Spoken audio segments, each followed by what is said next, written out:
warahmatullahi wabarakatuh. Waalaikumsalam warahmatullahi wabarakatuh. Baiklah, pada siang hari ini kami dari kelompok 2 ingin menyampaikan hasil dari kelompok kami yang berjudul tentang tantangan penegakan hukum di Indonesia yang akan dibacakan oleh teman saya bernama Kamariah. Kepada Kamariah dipersilahkan. Pentingnya peran pemerintah dalam penegakan hukum. Yang pertama yaitu pemerintah bertanggung jawab penuh untuk mengelola wilayah dan rakyatnya untuk mencapai tujuan dan dalam bernegara. Yang kedua, tidak hanya tanggung jawab, pemerintah pun punya kepentingan langsung untuk menciptakan kondisi yang kondusif dalam menjalankan pemerintahnya. Yang ketiga, sama sekali tidak bisa dilupakan adanya dua institusi penegakan hukum lainnya yang berada di bawah lembaga eksekutif, yaitu kepolisian dan kejaksaan. Bagi Indonesia sendiri, penegakan hukum bukan cuma soal mendorong perbaikan politik dan pemulihan ekonomi. Harus disadari bahwa penegakan hukum justru merupakan ujung tombak proses demokratisasi. Sebabnya, melalui penegakan hukum ini, Indonesia dapat secara konsisten memberantas korupsi yang sudah mengangkar dengan kuat di berbagai sektor, menjalankan aturan main dalam bidang politik dan ekonomi secara konsisten. Yang B, visi pemerintahan dalam menegakkan hukum. Menunjukkan komitmen terhadap penegakan hukum justru dengan secara konsisten menerima putusan bahwa bahkan sangkaan pengadilan mengenai tindakan pidana tertentu, terlepas dari final atau tidaknya putusan tersebut. C, kebijakan yang perlu dilakukan pemerintah dalam penegakan hukum. Dalam konteks kultur hukum, pemerintah perlu menjalankan kebijakan kedua arah, yaitu kepada diri sendiri, dalam hal ini aparat birokrasi, dan kepada rakyat pengguna jasa penegakan hukum. Kultur ini bisa saja menjadi keluaran dari proses disiplin yang kuat yang menumbuhkan budaya penghormatan yang tinggi kepada hukum. Anggaran penegakan hukum masih dalam konteks kebijakan pemerintah. Penegakan hukum ini pun harus didukung pendanaan yang mencukupi oleh pemerintah, serta yang lebih penting lagi, perencanaan pendanaan yang memadai. Kebijakan yang mendesak dalam jangka pendek, hal yang paling dekat yang bisa dilakukan pemerintah untuk mendukung penegakan hukum, misalnya terkait dengan wewenang administrasi pengadilan yang masih ada di tangan pemerintah hingga September 2000.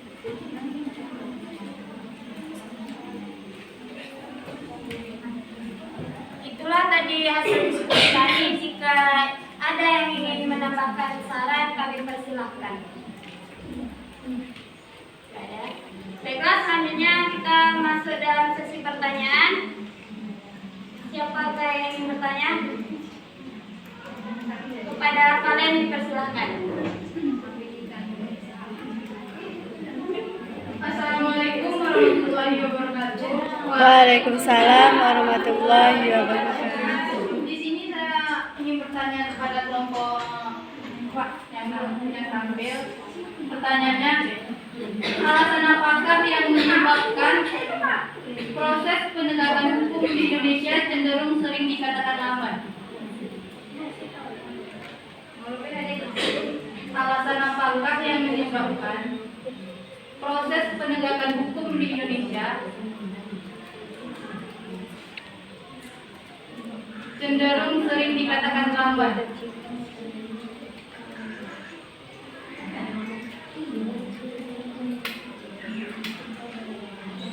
Baiklah, pertanyaan yang kedua kepada Kak Cindy dipersilahkan. Assalamualaikum warahmatullahi wabarakatuh. Waalaikumsalam warahmatullahi wabarakatuh. Saya ingin bertanya kelompok penyaji, bagaimana cara mengatasi masalah penegakan hukum di Indonesia?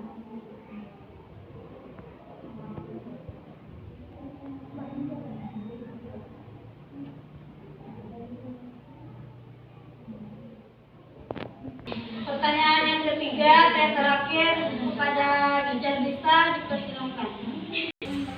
Baiklah, saya akan bertanya kepada kelompok yang tampil, apakah tantangan penegakan hukum di Indonesia saat ini?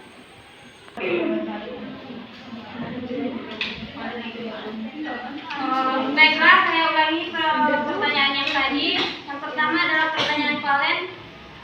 Apakah yang menyebabkan proses penegakan hukum di Indonesia cenderung dikatakan lambat? Yang kedua adalah pertanyaan dari Cindy, bagaimana cara mengatasi masalah penegakan hukum di Indonesia?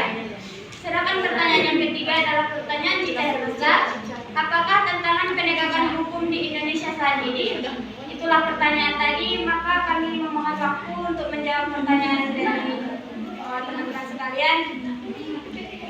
Baiklah, kami akan menjawab pertanyaan dari Valen yang akan dijawab oleh Kamaria. Kepada Kamaria dipersilakan. Baiklah, saya akan menjawab pertanyaan dari Valencia Novanka Sari.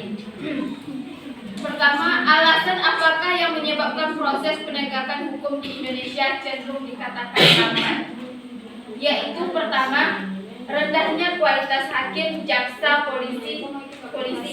Dan yang kedua yaitu rendahnya komitmen mereka terhadap penegakan hukum. Dan yang ketiga, tidak adanya mekanisme penegakan hukum yang terintegrasi baik dan modern. Terima kasih. Itulah tadi jawaban dari kelompok kami. Apakah kalian dapat mengerti dari jawabannya? Pas. Lanjut pertanyaan kedua yang akan dijawab oleh Kak Anis. Kepada Kak Anis silakan.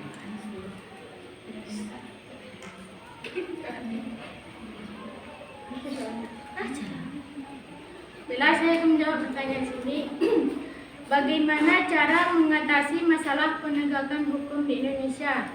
Yang pertama, adanya perbaikan moral warga negara Indonesia. Yang kedua, turut andilnya pihak terkait seperti kepolisian, kejaksaan, kehakiman untuk mengatasi masalah.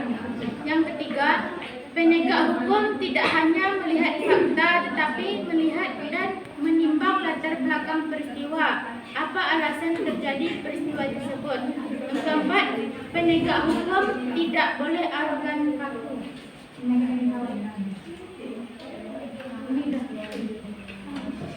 Itulah tadi jawaban dari kelompok kami. Apakah Kak Cindy dapat mengerti? Apakah ada yang ingin menambahkan jawaban dari kelompok kami? Tidak ada, maka lanjut ke pertanyaan ketiga yang akan dijawab oleh Hadian Harisa. Kepada Hadian Harisa dipersilakan.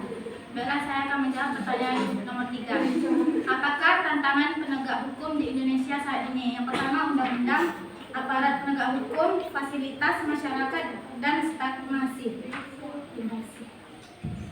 Itulah jawaban dari kelompok kami. Apakah Cici Harisa dapat mengerti? Apakah ada yang ingin menambahkan? Jika tidak ada, maka berakhirlah diskusi pada siang hari ini kelompok kami. Jika terdapat kesalahan, kami mohon maaf. Wassalamualaikum warahmatullahi wabarakatuh.